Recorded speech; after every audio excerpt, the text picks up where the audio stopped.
So, endocrine system. I know. Have any of you been to a part of the endocrine system one so far? No. Yes. Okay. Yes. Last week. You were here in the morning one last week. I was coming to the door on Friday, but Yeah. Right. That's why I didn't figure most of you had been here. First of all, you know the endocrine system is a system of your body that makes hormones, and those hormones are made in these glands that you see on these pictures, and released directly into where? How do hormones get around?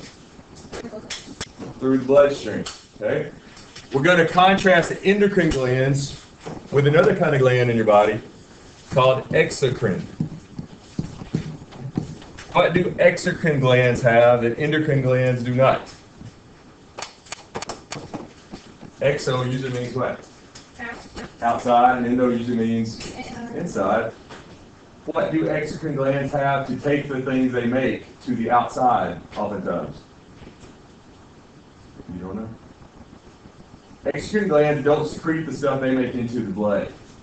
They secrete it via a duct, tube, to wherever it's supposed to go. For example, sweat glands. Sweat is made deep in your skin, and there's a little tube that carries it up to the surface, right? A duct. Your oil glands, made fairly deep in your skin, secreted via a tube into your hair follicles. Your pancreas is one of the rare organs in your body that's both of these. It's endocrine and exocrine. The pancreas makes what? Two really important hormones. One of them I know you know. What's the famous pancreatic hormone? No? Insulin. Okay? Insulin. Insulin does what to your blood sugar levels? What's insulin do to your blood sugar levels? It lowers them, right? People with diabetes have to take insulin. It lowers blood sugar. There's another hormone that's the opposite of insulin. Because the endocrine glands, one of their main jobs is to keep homeostasis, to regulate things. So insulin helps to lower blood sugar. Sort of the opposite of insulin is glucagon. Sounds a lot like glucose, right? Because it helps to do what to blood sugar levels? Raise them up. Those two work together to keep glucose levels in the blood and homeostasis. All right. So some exocrine glands again are like sweat glands, oil glands, the pancreas. The exocrine parts of the pancreas are the parts that make most of your digestive enzymes. And those digestive enzymes are carried through a tube to what organ where they actually work? Where does most digestion happen at in your body? Which organ is most of your food digested in? Which one? Small intestine. So the pancreas is connected up to the small intestine through a tube, a duct. Pancreatic duct, that's what it's called.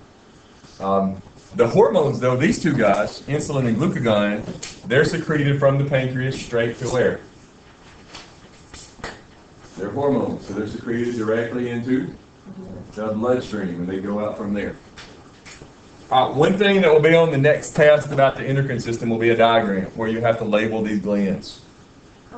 So you need to be able to label the diagram. We'll start down at the bottom and work our way up. Obviously, the gonads, ovaries in women, testes in men. Those are endocrine glands. They make hormones.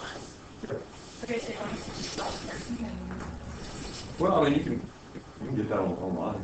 Okay. Just so there's no sense in trying to draw it out. The ovaries make, obviously, estrogen. There's another important female hormone. So anybody know the other really important female hormone? Estrogen and? It starts with E too. No? It starts with P. It's one of the main ingredients in like birth control. Actually. It's called progesterone. And we'll talk about the different functions of those hormones later. We probably won't get there today. And obviously the main male hormone is testosterone. We already talked about the pancreas. We'll move up to these adrenal glands. They are sitting right on top of these organs right here. What are these two little red organs they're called? What are these two guys sitting right here? Those are the kidneys. The adrenal glands are right on top of the kidneys. Now, as soon as we hear the word adrenal gland, we should think what? Adrenaline. But that's not really the scientific name for it, though. What's the scientific name for adrenaline? No? It's called epinephrine. Epinephrine. And we know that epinephrine causes what famous response in your body? Fight or flight. It helps prepare you for danger, for fear. Moving on up into your chest, about where your sternum would be, your breastbone, is the thymus gland. And that's where what matures and becomes ready to protect you. Tell me any more than that. What matures in your thymus gland? Just talked about this with the immune system. The T cells. Cytotoxic T cells, helper T cells, the T lymphocytes mature in the thymus gland. And what happens to that thymus as you age? It shrivels because your immune system is mature. In the throat area, big organ right here, the thyroid. It's kind of U-shaped. One of the most important glands in your body. It makes a hormone called thyroxine. Is all this already online? I'm not sure if I've linked the PowerPoint or not, but the outline for sure is. And the lecture's about to be, and I'll get the PowerPoint for you. Okay. The thyroid gland makes thyroxine. That's the hormone. What does that hormone control? It's something you just need to know, just for general knowledge. Very important hormone. What does it control? Thyroid hormone. Thyroxine. Your metabolic rate. How fast you do what? Your metabolic rate is related to how fast you do Cellular respiration. cellular respiration, how fast you use oxygen. What did you say? What does one? Helps to control your metabolic rate. What cells in your body would have receptors for thyroxine? Blood. This is a ligand, right? It's a signal. What cells would have receptors for a hormone that controls cell respiration? What cells do cell respiration? Every one. Okay? It's one of the few hormones in your body that basically is going to affect every cell in your body. Thyroxine, pretty much every cell in your body will have receptors for thyroxine. It's important. Helps to control the rate of cell respiration. All right, moving on up into the brain. You've got 3 glands in your brain. Back in the back is maybe the least important one of the 3 in the brain. Back here in the back part of the brain is the pineal gland. This makes a set of hormones that help to control your circadian rhythms. You may not know what that is. Anybody know what circadian rhythms are? Circadian, sometimes they're called biological rhythms, circadian rhythms. No? It's like your daily activity level. Like when you want to sleep, when you want to stay awake. Sleep-wake cycle, you might call it that sometimes. But your activity levels, your circadian rhythms. But the 2 more important structures in your brain, and we'll look at a blown-up picture of this in a second. One of them looks like a little walnut right down here behind your eyes. It's called the pituitary gland. Sometimes it's nicknamed what? It's like a nickname for the pituitary gland. You've probably heard this before. Sometimes it's called the master gland. Pituitary is sometimes called the master gland because it makes hormones that do what?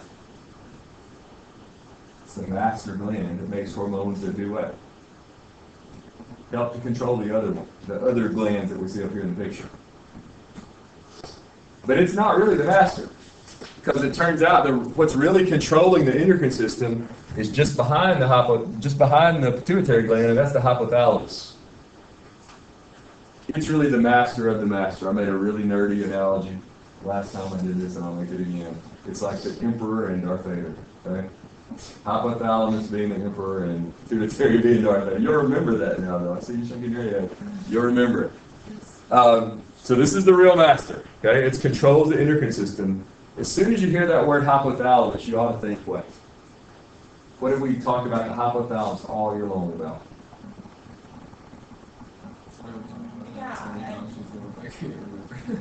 Hypothalamus and homeostasis. Yeah. Yes, yeah, but it helps to control homeostasis. It helps to regulate like body temperature, blood pH, breathing rate, and all these other things. When you hear the word hypothalamus, think homeostasis. But it's also important because it's the connection point between what two systems in your body. What two systems in your body does it put together? It's part of both. The hypothalamus, the endocrine, and it's part of the brain. Yeah. Endocrine and nervous. It ties those two systems together. Those are the two systems that let your body respond to its environment. So the hypothalamus is pretty important. It ties together the endocrine system and the nervous system. Very, very important structure. All right, now the endocrine system, like we said, they're a system of ductless glands. They secrete their hormones directly into the bloodstream where they travel wherever they need to go. Does every hormone affect every cell? No. What does the cell have to be affected by a hormone? It has to have a receptor. Hormones are cell signals. They're ligands. For a ligand to be able to communicate with the cell, it has to have the right receptor. Now here's an important thing we need to mention. Let's say that this picture right here is a picture of a cell, and that this is its receptor. Maybe this is a cell that needs to have its cell respiration sped up. So this would be a receptor for what? If we're trying to speed up respiration inside the cell. What hormone did we just mention that speeds up respiration? Thyroxine, from the thyroid hormone, thyroid gland rather. So the thyroxine comes in and it binds into this receptor, sort of like a lock and a key. Ligand and receptor. That's the first step in cell signaling, right? What do they call it? First step in cell signaling? No? Reception. Ligand binds to receptor. What's transduction first? Let me get in just a second. Ligand binds to receptor. When they get together, they fit together sort of like a substrate and an active site. What does that cause to happen? Conformational change, an induced fit kind of event happens. This receptor changes shape. Maybe it changes shape inside. And when that change of shape happens, that signals the signal transduction pathway to get started. Transduction is step 2 in cell signaling, right? During transduction, the signal, this hormone, makes basically 2 things happen. Number 1, the signal gets translated. The cell figures out what the message is. And number 2, what happens to that message? It gets amplified. It's spread out. It's like a chain of dominoes, but not one chain. It's one of those deals where you knock off one domino and it spreads. It spreads like fire. So step 2 is signal transduction, and step 3 is what? Response. And the response is almost always what? What do cell signals do? Turn on a chemical reaction or turn off a chemical reaction. In this case, since our signal is thyroxine, what's going to get turned on and sped up? Cell respiration rates, metabolism, metabolic rate. All right, so hormones do a lot of things. One thing they do is help you to maintain homeostasis. Things like regulating your blood glucose levels. Things like regulating the amount of calcium in your blood, the amount of sodium in your blood. But they also do a lot of other stuff, like help you to control your reproductive cycles. The whole menstrual cycle is regulated by a series of 3 or 4 main hormones. They're important for growth. Human growth hormone, HGH. What did you just say? I said they're important for homeostasis, important for the controlling your reproductive cycle, like the menstrual cycle, for growth, for making milk, like during breastfeeding. They induce puberty, and a very similar event in insects is metamorphosis, both hormonally induced changes, developmental changes in the body. We'll talk about some cancers of the endocrine system later. I'm not going to deal with that much right now, though. Here's a little blown up picture of basically the same diagram we looked at the beginning. But here you can see sort of a zoom in on the brain. Here's the pituitary down here, so that's like our Darth Vader. Here's the hypothalamus right there, that's the emperor. And then back here in the back, That's the pineal gland, which we said helps to control your circadian rhythms, your sleep-wake activity cycles. We'll get more into that later. One thing about hormones.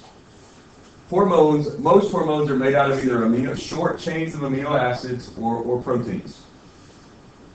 Just like the answer always is in this class. If you don't know the answer, guess protein. Okay? Most hormones are made out of proteins. What are receptors made out of? The receptors for the hormones, what are they made out of? They undergo conformational changes. What do they have to be made out of? Proteins. Okay? Receptors are proteins. That's your question. Hormones are usually proteins. Okay? Because most hormones are made out of proteins are big chemicals, and they're also charged. Where do the receptors for most hormones therefore have to be? Since most external, extracellular, right? Outside. Now, there's some exceptions. Because you guys should know, I hope you know, that estrogen and testosterone are not proteins. They are what? They are steroids. Steroids are in which big class of macromolecules? Lipids. Okay? Estrogen and testosterone are lipids. And what do we know cell membranes are made out of? Phospholipids. Okay? So they can cross the cell membrane, and therefore their receptors are found inside the cell, intracellular. Most hormones are regulated by negative feedback. And we've been talking about negative feedback all semester. The idea behind negative feedback is your body is sending signals to make something, make something, make something, make something, make something. But when you get to a certain concentration, what's the signal? Stop.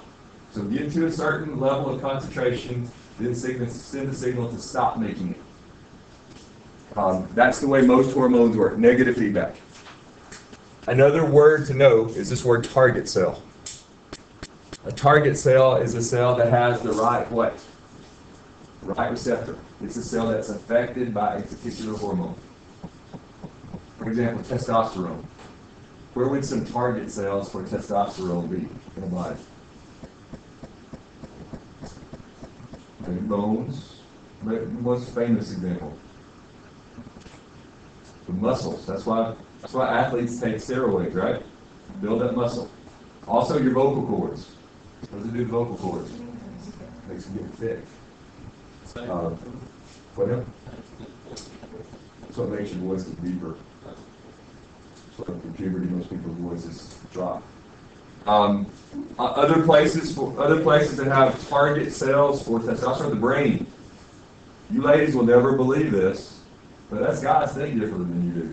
Oh, that's Y'all don't believe that, do you? Our brains are actually physically and chemically different than your brains. And a lot of that's because of testosterone. Okay? I'm not going to say that. Okay? I'm not going to say that. I'm just going to say they're different. We're not equal, though. Our brains are different. Okay? I'm not saying one's better than the other. I'm just saying we're not the same. Okay? We're different. Okay? So testosterone has target cells all over your body. We know to communicate, a hormone has to bind to a receptor. It's that whole cell signaling, ligand to receptor, conformational change, signal transduction pathway, response kind of thing that we just talked about. The only gland we're really going to try to talk much about today, though, is the pituitary gland. We know it's in your brain. If we took a drill and drilled in about right here, it'd be about halfway in. So right there, that'd be where your pituitary would be. Probably. Pituitary is very small. It does a lot of important stuff, though. Like we said, sometimes it's called the master gland. It's connected up to the brain by a little stalk of tissue called the infundibulum.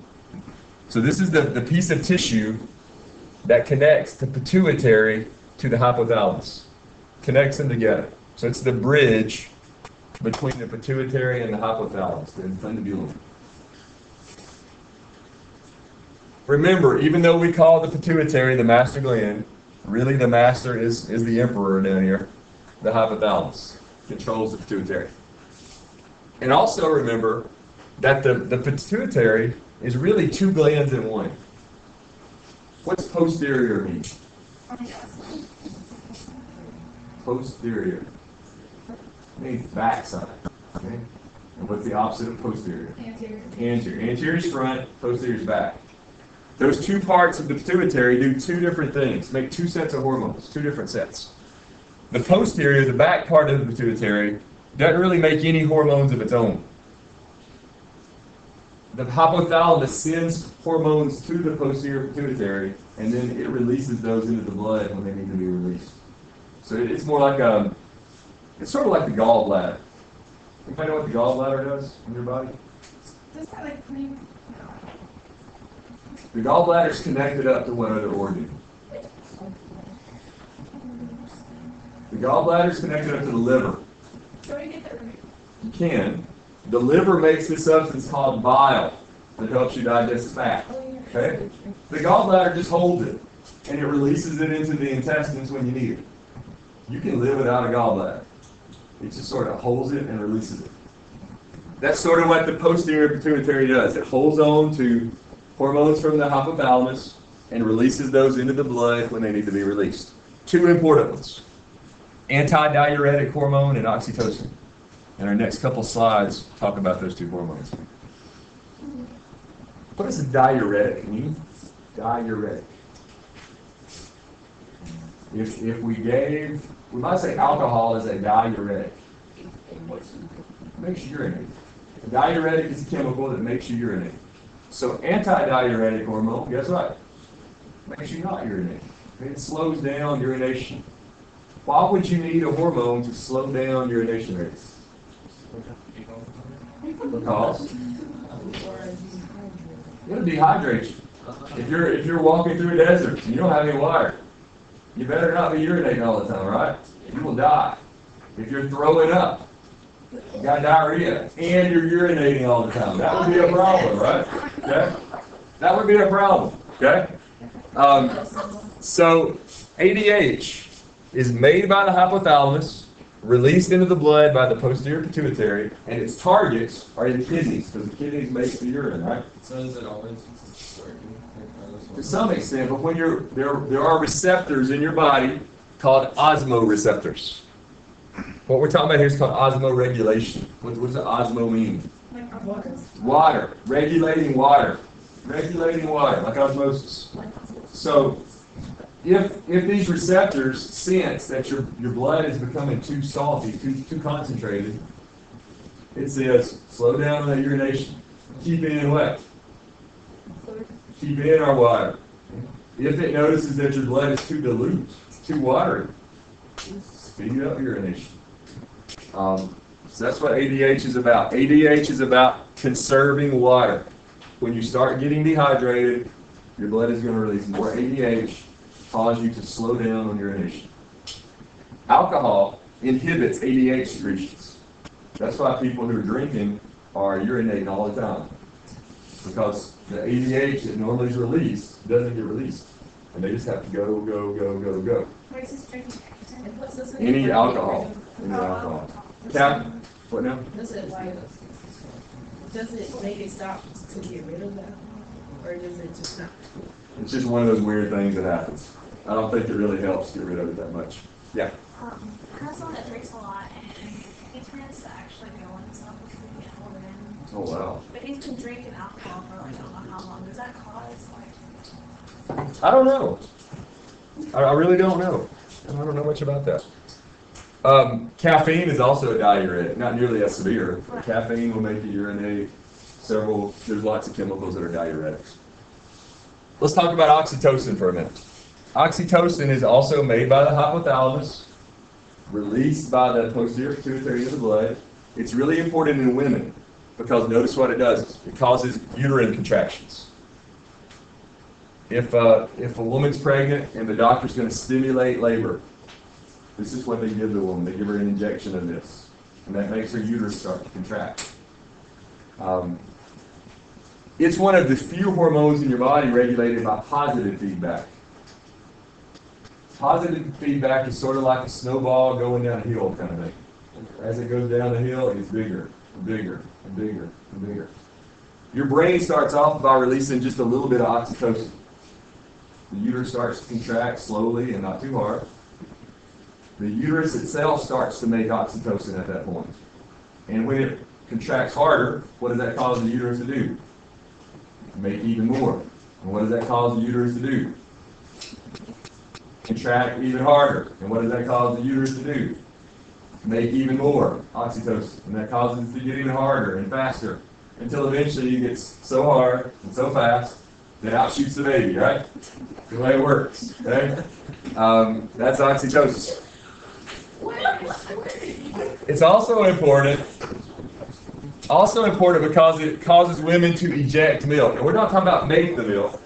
We're talking about here release the milk. It's the hormone that causes the milk to come out. It's also important in men, though. It promotes affection and also arousal. So it's important in both sexes. Probably more important in women than men, but it's around in both. These are hormones released by the posterior pituitary, made by the hypothalamus. Not going to have time to talk too much about the anterior pituitary today. That's the front part, toward your face. It makes a lot of stuff. Maybe the most famous anterior pituitary hormone is growth hormone. Usually abbreviated, how? HGH, human growth hormone, HGH. It also makes a category of hormones called the tropic hormones. And this is why it's called the master gland, because these are a group of hormones that help to control other endocrine glands in your body. These are the ones that make it be the master. And then another one that should be pretty obvious what it is by the name, prolactin. What does that cause to happen? Prolactin. It causes women to make milk. Breastfeeding. Causes the production of lactose in milk. All right, talk a little bit about a couple of these. Growth hormone. You probably heard that a lot of athletes take growth hormone, right? They're cheating when they do it, but they're taking growth hormone. Now, for somebody like me, it's not going to make me get any taller. I can take injections of growth hormone every day. I'm not going to get any taller because what's already happened in me? My growth plate's harder, and I can't get any taller. Turns out growth hormone probably wouldn't help any of you girls get any taller either, because y'all are done. You're not growing anymore, okay? Couple of years after a girl hits puberty, estrogen causes your growth plate to harden. Y'all are done growing, okay? And you guys, testosterone doesn't have that effect. So you guys maybe grow until you're 25 sometimes. You'll continue to get taller and taller and taller. You girls, you're done. You're not getting any taller. Are you sure? You're done. If you grow any more, it will be very little. But here's the reason athletes take it. Most athletes aren't taking growth hormone to get taller because they're already hard. Their growth plate's harder. They're taking it because notice what else growth hormone does. It causes your body to break down fat, and it causes it to make proteins. And what are made out of proteins that an athlete might want? Muscles. Okay. You're not fatter. You may look fatter with your shirt on, but you're getting more muscular. It causes you to build up muscle and break down fat. So you're actually becoming very buff when you're on growth You have hormone. to get tougher for you to say, you take like a little tiny bit. It depends on degrees of how much you're taking. But the reason athletes take it, get rid of body fat, build up muscle. They also take it because if they get an injury, say you tear a tendon or break a ligament, what are tendons and ligaments made out of? Proteins. So there's actually some evidence that it might cause injuries to heal faster. But it's illegal for athletes to take it. There are situations where people have tumors in the brain, in their pituitary gland, and they start making too much of this. And they get a condition called gigantism. I don't know. Probably not. He could be a guy, maybe. But if you've ever been to Ripley's, believe it or not, up in Gatlinburg, there's a life-size model of the tallest man who ever lived. He was 8'11" and a half. What's his name? Robert something. Last name something. Anyway, huge. I'm a fairly good-sized guy. He made me feel like a midget. I mean, huge. No, he had a pituitary tumor. He was just making this. What eventually killed him? He died young. Just his heart. I was watching a show about It's that. hard to beat. His heart couldn't handle it. Couldn't handle the distance that it had to pump all the They're stuff. showing some of his furniture and stuff on TV. That is huge. It was awesome. Like, He's a huge guy. Now, you also can get it. Now, another thing that happens, like with, you guys know who Barry Bonds is? Baseball player? Barry Bonds is taking growth hormone, we're all pretty sure. He got a condition called acromegalia. If you continue to take growth hormone after your growth plates are hardened, your bones don't get longer, but they do get what? Bigger. Thicker. Right? So his forehead got really thick and started sticking out. His chin got bigger. His cheekbones got wider and stuck out more. It was obvious that Barry Bonds was doing something because he looked very different today than he used to look. His skeleton has changed. And his skeleton has changed because it got thicker because all this growth hormone he was taking. His bones got thicker. People who don't make enough growth hormone are dwarfs. Now, we're not necessarily talking about midgets here. There are dwarfs, I mean, with what we would normally call a midget. They're not in proportion, right? Their body proportions are different. Some of these pituitary dwarfs look like a normal person who's been shrank. The proportions are all right. It's just they're tiny, very, very tiny. Last couple of things I'll mention. Prolactin is the other main anterior pituitary hormone. Promotes the synthesis of milk by the breast, the mammary glands. It also is important in men because it makes you make more testosterone. There are some athletes that have gotten in trouble for taking prolactin because it's sort of like taking what? Sort of like taking steroids, except nobody was testing for that.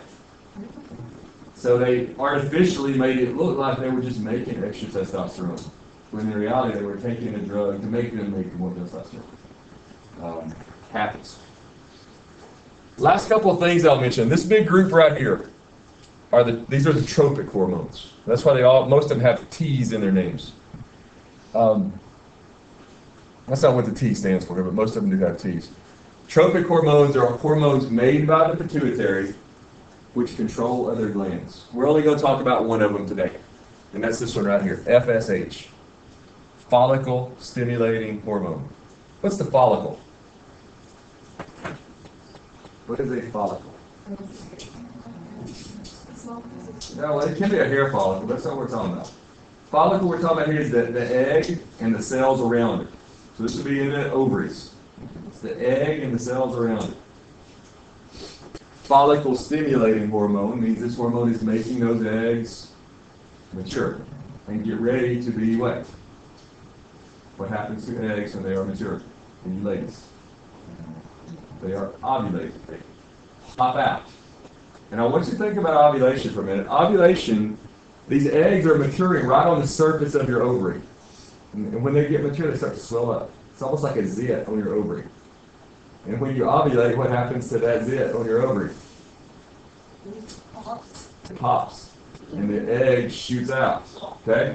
And according to some ladies that I've talked to, if you really know your body, you can feel this happen. Because it's like a zit popping over on your ovaries. If you know what you're looking for, it happens about the middle of your cycle, and you should be able to actually feel it happen if you're actually looking for it. Okay? Key thing though, FSH is released by the anterior pituitary. Its main job is to cause follicles, egg cells in the ovaries to begin to mature and to get ready for ovulation. It's also important in men. It helps to stimulate sperm development in men too. But key thing, FSH, follicle stimulating hormone, stimulates the egg and the cells around the egg to mature and get ready to be ovulated. I was gonna say, if all this happened naturally, then is it like really bad to take birth control? I'm not gonna. I mean, you're messing with your hormones. I mean, you're taking hormones when you take birth control, right? So there are possibly some side effects, but it's very rare to have any major side effects. So I'm not going to say birth control is bad. No, I'm not going to say that. There have been some studies where sometimes birth control can cause like blood clots and things like that in women. There's a lot of warning labels on the birth control pills. But it's pretty rare, okay? For the most part, birth control seems to be pretty safe, for the most part. Again, all these hormones right here are called tropic hormones. They're hormones made by the pituitary to control other glands. The only one we're going to talk about today is this one right here, FSH, follicle stimulating hormone. It causes the egg and the cells around it to get ready to mature and get ready to be ovulated. And that's a good place to stop. Yeah.